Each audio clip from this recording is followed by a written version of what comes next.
30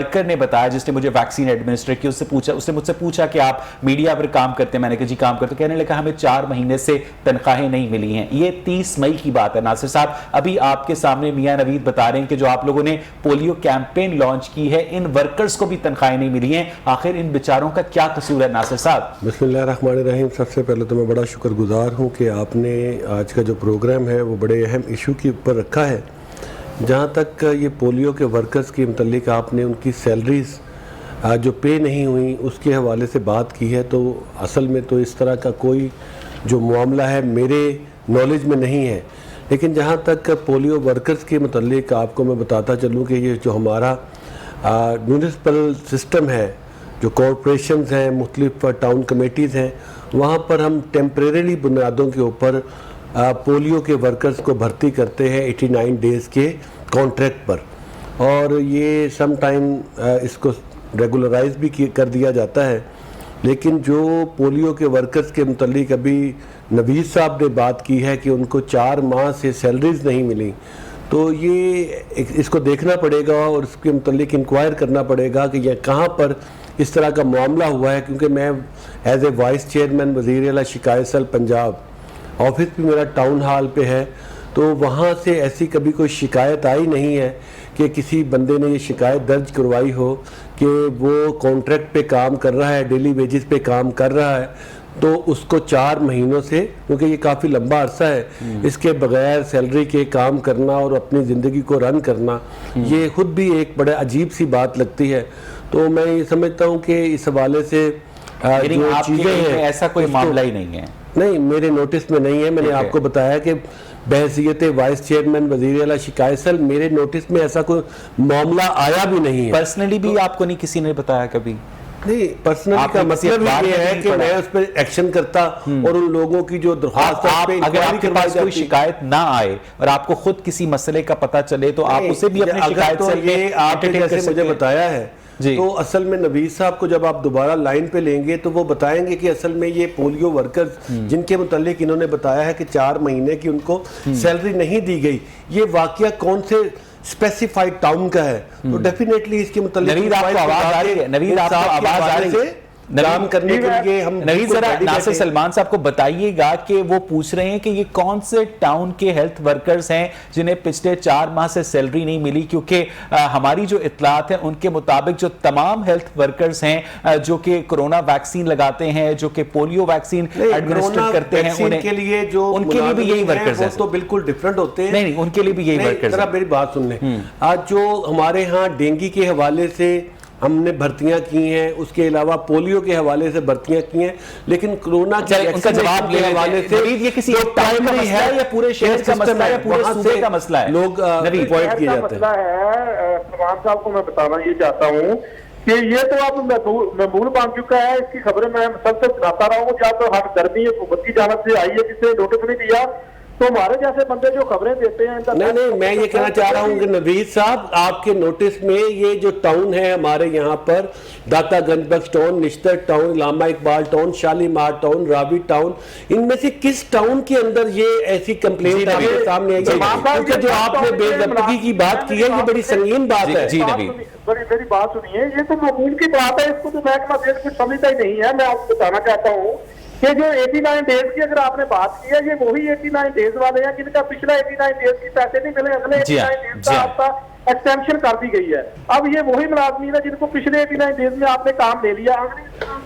لیکن نوید صاحب میں آپ سے ریکویسٹ کرتا ہوں کہ جن لوگوں کو یہ سیلری نہیں ملی آپ ان کو وزیر اعلیٰ کے شکایت سیل میں بھجوائیں. اگر ان کے پاس کانٹریکٹ ویلڈ ہے تو ان کے پاس یہ حق حاصل ہے کہ ان کو یہ پیسے ملنے چاہیے، کیونکہ انہوں نے نہ تو سرکار کے اوپر کوئی مہربانی کی ہے، نہ ہی سرکار ایسا سمجھتی ہے کہ نوکری کرتا ہے. ڈاکٹر مظہر اقبال نے ہمیں اس وقت اسٹوڈیوز میں جوائن کیا ہے، پی ایم ایل این کو ریپرزینٹ کرتے ہیں. ڈاکٹر صاحب، جس طرح سے آپ نے میاں نوید کی گفتگو سنی، ناصر سلمان صاحب کی گفتگو سنی، میاں نوید نے بتایا، ہمارے بھی علم میں بھی ہے کہ جو ہیلتھ ورکرز ہیں جو کہ پولیو کی ویکسین ایڈمنسٹر کرتے ہیں ان کو الاؤنسز ٹائم پر نہیں دیے جاتے. یہی لوگ کورونا ویکسین بھی لگاتے ہیں. میری بہت سارے ہیلتھ ورکر سے بات ہو چکی، لیکن جس طرح سے ناصر سلمان صاحب نے بالکل معاملے سے لا علمی کا اظہار کیا ہے، آپ کے نزدیک واقعی انہیں نہیں پتا ہوگا ڈاکٹر صاحب؟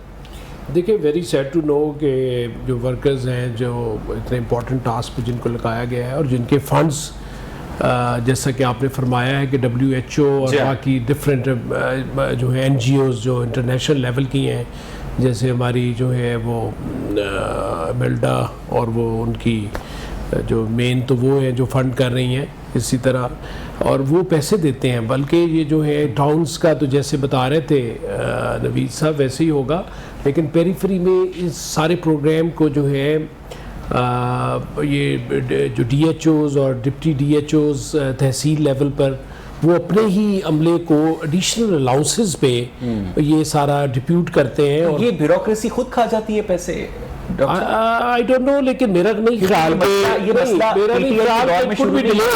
مسئلہ آپ کے دور سے چلتا آ رہا ہے delayed due to some reasons لیکن I think so کہ they must be وہ ہو نہیں سکتا کہ ان کو وہ ultimately اچھا ڈاکٹر صاحب آپ خود ایک میڈیکل وہ ملتے ہیں پیسے لیکن دیر سویر اس طرح کے کاموں میں یہ جو ریڈ ٹیپزم ہے یا ایڈمنسٹریٹو لیول پہ جو ڈیلیز ہیں وہ تو اس ملک کا شاخ سانحہ ہے. اچھا ڈاکٹر صاحب آپ خود میڈیکل پروفیشن سے تعلق رکھتے ہیں آپ نے خود بتایا کہ یہ جو ویکسین ہے وہ بل اینڈ میلنڈا گیٹس فاؤنڈیشن کی جانب سے سپانسر کی جاتی ہے. پاکستان کے اکثر لوگ یہ سوال کرتے ہیں ان کی کچھ کانسپیریسی تھیوریز ہیں کہ آخر بل گیٹس کو کیا دلچسپی ہے کہ وہ پاکستان سے پولیو کا خاتمہ کرے, ضرور اس کے اندر کوئی ایسی خوفناک چپ لگی ہوگی جس کی وجہ سے مسلمانوں کی افزائش نسل رک جائے گی. کیا ایسا ہے ڈاکٹر صاحب؟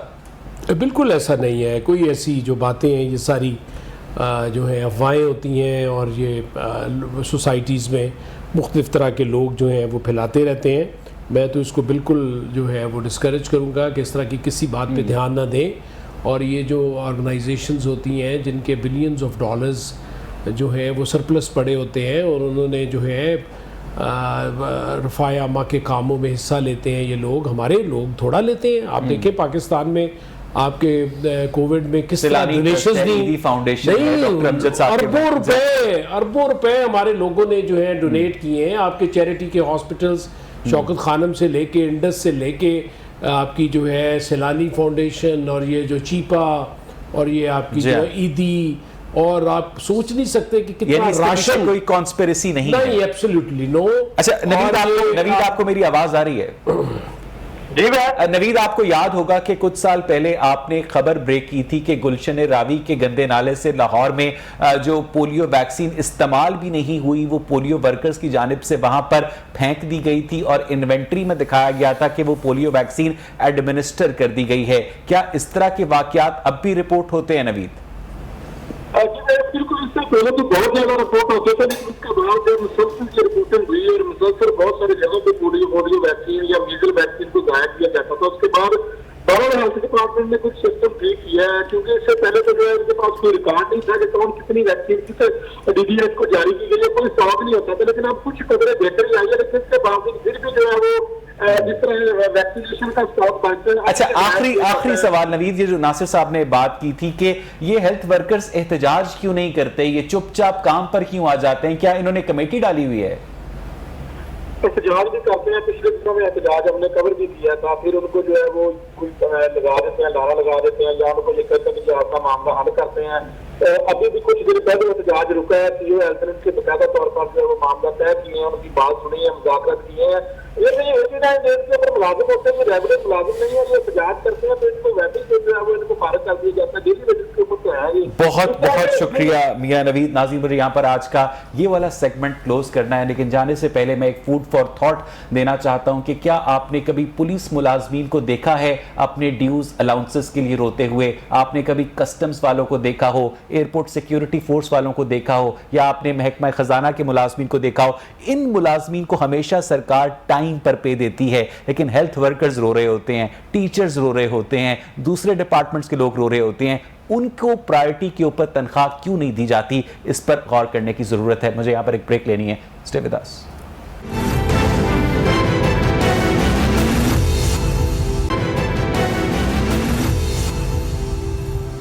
ویلکم بیک ناظرین. 2018 کے انتخابات میں جو سب سے بڑا الزام عائد کیا گیا تھا وہ یہ تھا کہ اس الیکشن کو شفاف طریقے سے ہینڈل نہیں کیا گیا. اس میں RTS سسٹم بیٹھ گیا, اس میں ایک باقاعدہ منظم طریقے سے دھاندلی کی گئی جس کے باعث PMLN کو شکست ہوئی ان تمام ترقیاتی کاموں کی وجہ سے جو کہ اس نے اپنے 5 سالہ دور اقتدار میں مکمل کیے. پھر گورنمنٹ کی جانب سے ایک برین چائلڈ انٹروڈیوس کروایا گیا جس کا نام تھا electronic voting machine. Election commission of Pakistan نے اس الیکٹرانک ووٹنگ مشین کے اوپر 37 تحریری تحفظات کا اظہار کیا. سینٹ کی قائمہ کمیٹی برائے پارلیمانی امور نے اس الیکٹرانک ووٹنگ مشین کو مسترد کر دیا یہ کہہ کر کہ اسے ٹیمپر کیا جا سکتا ہے. وزارت سائنس اینڈ ٹیکنالوجی جو آج کل شبلی فراز صاحب کے پاس ہے, ان کی وزارت نے اس EVM کا سورس کوڈ الیکشن کمیشن کو دینے سے انکار کر دیا, جس کے بعد الیکشن کمیشن نے کہا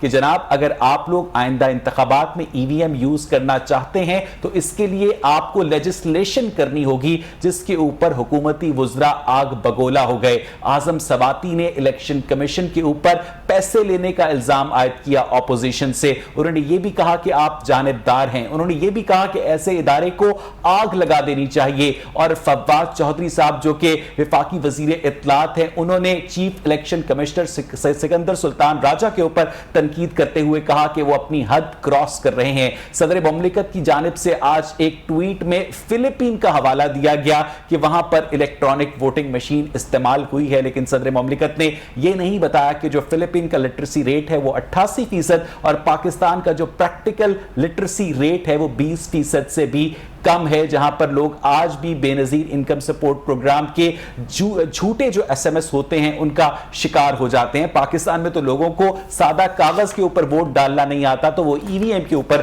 کیسے ووٹ ڈالیں گے, اس پر اس سیگمنٹ میں بات کرنا چاہوں گا. میرے ساتھ اس وقت ٹیلی فون لائن پر جوائن کیا ہے محترم قمر دلشاد صاحب نے, سابق سیکرٹری ہیں الیکشن کمیشن آف پاکستان کے. قمر دلشاد صاحب, آپ کو میری آواز آ رہی ہے؟ ماشاءاللہ بہت خوبصورت بول رہے ہیں آپ. قمر دلشاد صاحب, کہیے گا کہ آپ کیا سمجھتے ہیں کہ جو الیکٹرانک ووٹنگ مشین اس وقت وجہ نزاع بنی ہوئی ہے گورنمنٹ اور الیکشن کمیشن کے درمیان, اور چیف الیکشن کمشنر کے خلاف سپریم کورٹ میں کبھی درخواست جا رہی ہے, کبھی ان کی ذات پر حملے کیے جا رہے ہیں, کبھی جو الیکشن کمیشن کے ممبرز ہیں انہیں ارج کیا جا رہا ہے کہ وہ الیکشن کمیشن کی پالیسیز کو ریگو کریں, آپ سمجھتے ہیں کہ یہ معاملہ کس کروٹ بیٹھے گا؟ اصولی طور پر وفاقی حکومت نے, وزیر اعظم نے اور ان کی وقار کابینہ نے الیکشن کمیشن میں پاکستان پر جس انداز سے یدغار کیا ہے, حملہ کیا ہے, اس سے الیکشن کمیشن کا جو ہے غیر جانبداری کا امیج بہت بلند ہو گیا.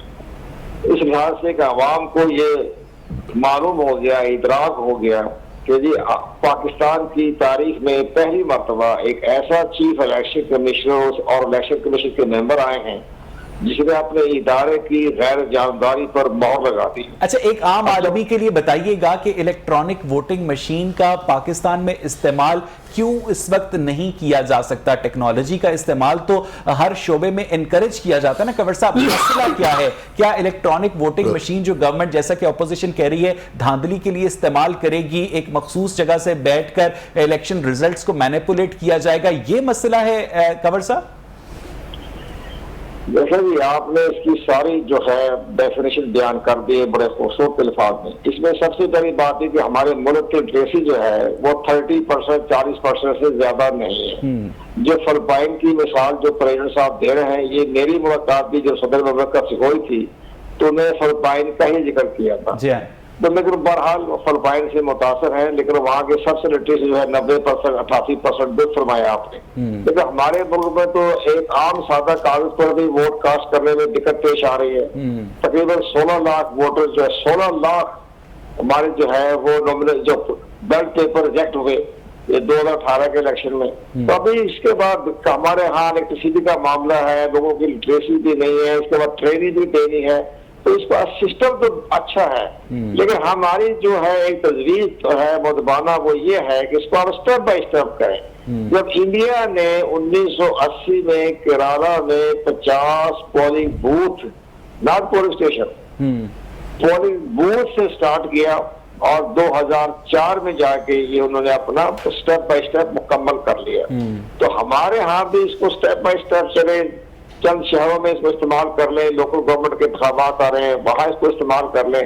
جب یہ پوری طرح عوام میں روشناس ہو جائے تو ملک میں, پورے ملک میں اس کو نافذ کرنے میں کوئی حرج نہیں. ٹھیک ہے کنور صاحب, میں واپس آپ کے پاس آتا ہوں. ڈاکٹر مظہر اقبال, یہ ایک بہت ہی آج کل سنجیدہ اور سینسٹیو ایشو بنا ہوا ہے الیکٹرانک ووٹنگ مشین کا, جس طرح سے وفاقی وزراء کی جانب سے الیکشن کمیشن کو متنازع بنایا جا رہا ہے. آپ سمجھتے ہیں کہ اس طرح سے گورنمنٹ اپنی بات منوا پائے گی ڈاکٹر صاحب؟ جی بالکل نہیں. یہ دھونس اور دھاندلی سے دھونس سے اور زبردستی اور جبرن تو یہ کام ہو نہیں سکتا, نہ ہونا چاہیے. اس طرح کی جتنی بھی قانون سازی ہے یا جو امینڈمنٹس ہیں وہ بڑی کنسنسس کے ساتھ مل بیٹھ کر اور یونینیمسلی ہونی چاہیے, تاکہ لوگوں کا جو ہے الیکشن کمیشن پر بھی اعتماد بحال رہے اور ہمارے ووٹنگ سسٹم پر اور اس سارے سسٹم میں. لیکن جیسا کہ آپ نے بھی فرمایا ہے کہ ابھی یہ جو ہے بالکل انفینسی میں ہے ہمارا لٹریسی ریٹ کے لحاظ سے, اور دھاندلی جو ہے it's not only the at the day of the polling کہ آپ نے وہ جو ہے کاسٹنگ اور بیلٹ پیپرز میں تبدیلی ہی صرف دھاندلی کا اور اس کو روکنے کا صرف ایک ہی طریقہ نہیں ہے. یہ تو پری پول ریگنگ سے لے کے پوسٹ پول ریگنگ تک چلتی ہے اور الیکشن ڈے پہ بھی ہوتی ہے. تو یہ سارے عوامل جو ہیں اس میں تو سب سے امپورٹنٹ جو ہمارا مطالبہ ہے, جی پلیز بات پوری کریں. ہمارا تو یہ مطالبہ ہے کہ پری پول ریگنگ سے شروع کر کے پہلے تو جو کھیل کا میدان ہے, جو الیکٹورل فیلڈ ہے, وہ اس پہ سب کو کھیلنے کی برابر کی اجازت ہونی چاہیے. آپ کے خیال میں عمران خان وزیر اعظم کو دلچسپی کیا ہے الیکٹرانک ووٹنگ مشین سے؟ وہ اس کو اتنا زیادہ انڈورس کیا کر رہے ہیں؟ پی ٹی آئی کا اس کے اندر مفاد کیا ہے ڈاکٹر صاحب؟ دھاندلی ہے اور کیا ہے. کارکردگی تو ان کو اپنی پتہ ہے. یہ ابھی کنٹونمنٹ بورڈ کے الیکشنز میں, بائی الیکشنز میں ان لوگوں نے دیکھ لیا ہے. اب یہ کوئی طریقہ ایسا سوچ رہے ہیں. الیکٹرانک ووٹنگ مشین کو یوز تو الیکشن کمیشن آف پاکستان کرے گا نا, اور انکار کر رہا ہے نا, وہ تو انکار کر رہا ہے اور انہوں نے اپنے تحفظات کا اظہار بھی کر دیا ہے. آج کے دور میں, آج الیکشن ہوا ہے رشیا میں, اور وہاں پر یہ جو ووٹنگ ہے الیکٹرانک, حالانکہ وہ دوسری تھی لیکن کچھ انہوں نے رشین پریزیڈنٹ نے آن لائن اپنا ووٹ ڈالا ہے. That was has become the controversial. آپ کو پتا ہے آج کی بی بی سی اور سی این این کی نیوز پہ آج رشیا کی الیکٹرانک ووٹنگ پہ کتنا شور مچا ہوا ہے.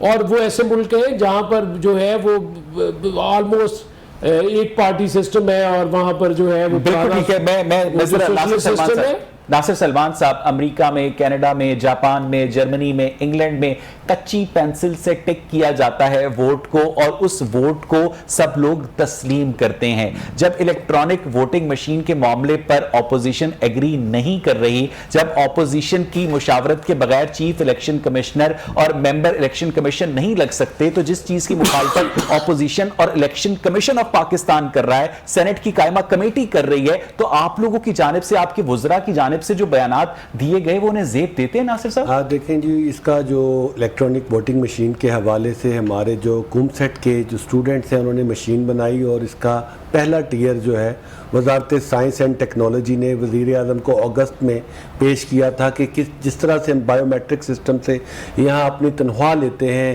ہم بینک سے پیسے لیتے ہیں اور نادرا کے کارڈز بنواتے ہیں, اسی طرح سے اس سسٹم سے ہم ووٹ بھی کاسٹ کر سکتے ہیں. دیکھیں اس حوالے سے جو ہماری حکومت نے اس وقت اپوزیشن کو اس حوالے سے بات چیت کی دعوت دی, جو انہوں نے بغیر دیکھے اور بغیر کسی بحث کے اس کو ریجیکٹ کر دیا.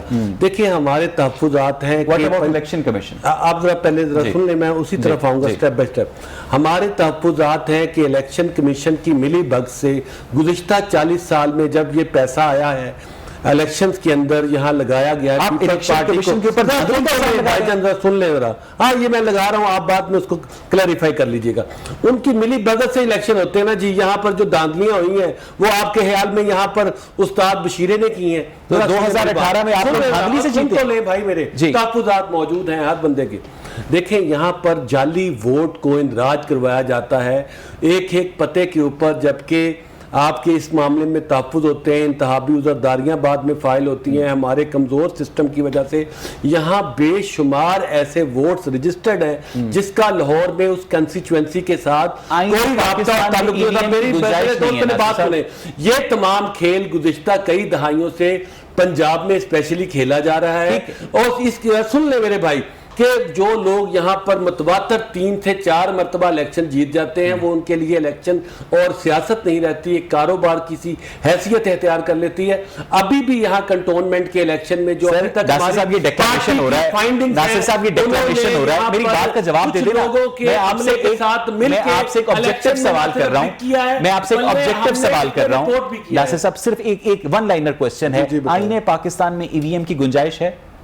آئین پاکستان میں کس کی؟ ای وی ایم الیکٹرانک ووٹنگ مشین کی گنجائش ہے؟ دیکھیں میرے بھائی، آئین پاکستان میں الیکٹرانک ووٹنگ مشین کی جو آپ کہہ رہے ہیں پرویژن موجود ہے. ہر وہ چیز جو پاکستان کے لوگوں کے مستقبل کو محفوظ بنانے کے لیے ان کو ایسے لوگوں کے جو سیاست اپنے گھر کی کھیل بنائے ہوئے ہیں ان سے بچانے کے لیے حکومت کا یہ فرض ہے کہ جناب ایسے لوگوں کو بچایا جائے، کیونکہ پاکستان ناصر صاحب یہ تقریر ہے نا. ناصر صاحب میں آپ سے ایک سوال کر رہا ہوں، آپ مجھے بڑے آرام سے اس کا جواب دیں. الیکشن کمیشن کہتا ہے کہ لیجسلیشن کر لیں اور کروا لیں. نہیں دیکھیں، الیکشن آپ لیجسلیشن نہیں کر رہے. دیکھیں الیکشن کمیشن ایک ادارہ ہے، حکومت کا یہ پروگیٹو ہے کہ آپ ہمارے کسی بھی جو چیز ہم انٹروڈیوس کرانا چاہتے ہیں، یہ حکومت کا پروگیٹو نہیں ہے.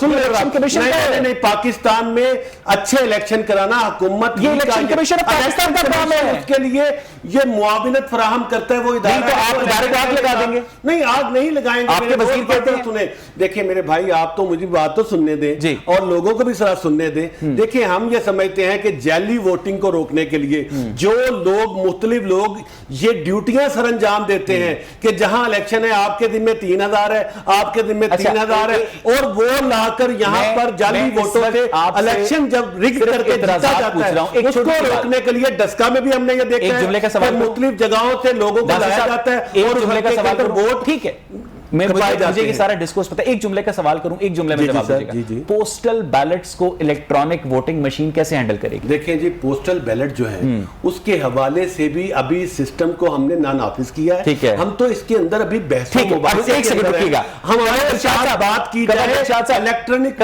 مشین پاکستان کے لوگوں کو اس اپریز سے. کنور دلشاد صاحب، آپ نے ناصر صاحب کی باتیں سنی ہیں؟ خاندانوں نے جرگمال بنایا ہوا ہے. کنور دلشاد صاحب، آپ نے ناصر صاحب کی باتیں سنی ہیں؟ میں نے گفتگو سن لی ہے کہ آپ اپنی پارٹی کے مفادات کے تحت آدمی بات کرتا ہے، وہ ان کا رائٹ ہے. تو لیکن مسئلہ یہ ہے کہ مدر اقبال صاحب جب بات کی، انہوں نے ٹیکنیکل بات کی، ہم بھی ٹیکنیکل بات کر رہے ہیں. ہمارا ایک سمپل سا سوال ہے کہ الیکٹرانک ووٹنگ مشین کی اونرشپ جو ہے وہ الیکشن کمیشن پاکستان کے پاس ہے. اب الیکشن کمیشن پاکستان نے جو اعتراضات لگائے ہیں اس میں تقریباً 10 یا 12 اعتراضات جو ہیں وہ بڑے سالڈ ہیں. تو ہماری منسٹری کو، سائنس ٹیکنالوجی کو، جو بڑے بڑے جو آئی ٹی کے ایکسپرٹ ہیں اس کا وہ ازالہ کر دیں. الیکشن کمیشن حکومت تمام مل کے بیٹھ کے فیصلہ کر لیں. تو جب الیکشن کمیشن مطمئن ہو جائے کہ ہاں جی بالکل ہمارا آئین اور قانون کے مطابق یہ درست ہے، تو پھر اس کی اونرشپ الیکشن کمیشن کر لے گا. اس سلسلے میں میٹنگ ہوئی بھی اور الیکشن کمیشن کے سوالوں کے جواب نہیں دے سکے وزارت سائنس اور ٹیکنالوجی والے کنور دلشاد صاحب. وزارت سائنس ٹیکنالوجی انہوں نے الیکشن کمیشن کے سوالوں کا جواب نہیں دیا. وہ باہر ٹی وی میں بیٹھ کے تو بڑے بیچارے اپنی باتیں کر جاتے ہیں، لیکن اندر جو الیکشن کمیشن میں جب وہ سوال جواب کرتے ہیں تو ان کا سوالات کا وہ جواب نہیں دے سکتے. اس لحاظ سے بیٹھ کے تصویر سے کر لیں تاکہ تمام حالات کو دیکھتے ہوئے کریں. اس میں لڑائی جھگڑا کرنا یا اور یہ جو فواد چودھری کی جانب سے اور اعظم سواتی کی جانب سے بہت سخت بیانات دیے گئے ہیں الیکشن کمیشن کے خلاف، ان کے خلاف کوئی کارروائی نہیں بنتی اس پر کنور صاحب؟ الیکشن کمیشن کے پاکستان کے پاس اختیارات تو بہت زیادہ ہے، لیکن ابھی وہ سٹیپ بائی سٹیپ چل رہے ہیں. ابھی تو صرف نوٹس جاری کیا ہے، وہ بھی بڑے نرم لفظ میں کیا ہے. اب اسی طرح کے بیانات چلتے رہے تو جب الیکشن کمیشن پاکستان نے آئین کے آرٹیکل 204 کے تحت کارروائی کرنی چاہیے، یہ ان کی صوابدید پر ہے، تو پھر ان کو وہ ڈسکوالیفائی بھی کر سکتے ہیں، ان کو سزا بھی دے سکتے ہیں، ان کو تاحیات بھی نہل قرار دے سکتے ہیں. یہ الیکشن کمیشن کے پاس اختیارات. اس بات کا ڈر نہیں ہے فواد چودھری اور اعظم سواتی صاحب کو کنور صاحب؟ بلکہ اب الیکشن کمیشن کی اپنی صوابدید ہے نا، ہم تو ان کو آئین کا حوالہ دے رہے ہیں. آئین کے تحت اختیارات تو ہیں. اگر اختیارات میں بروئے کار لا کے ان کو نہل قرار دے دیا